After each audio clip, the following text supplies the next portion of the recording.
Riparte la trattativa e soprattutto durante l'incontro si è parlato della necessità di aprire subito i tavoli tecnici per le singole 23 materie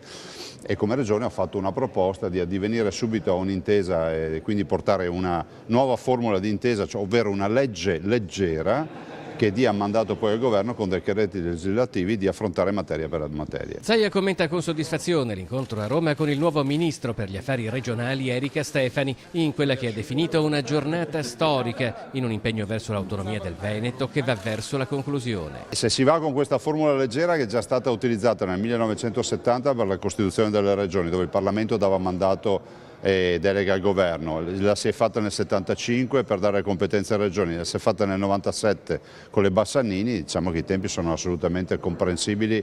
e si possa chiudere questa partita alla volta di fine anno. Sono 23 le materie nelle quali il Veneto chiede autonomia allo Stato centrale attraverso un procedimento dall'iter agile e rapido. L'intesa si concretizza con una legge. La legge invece di andare in Parlamento, secondo noi, con tutta una sfilza di materie, per ogni materia dire cosa ci dai eccetera, ci va dicendo il comma 3 del 116 dice che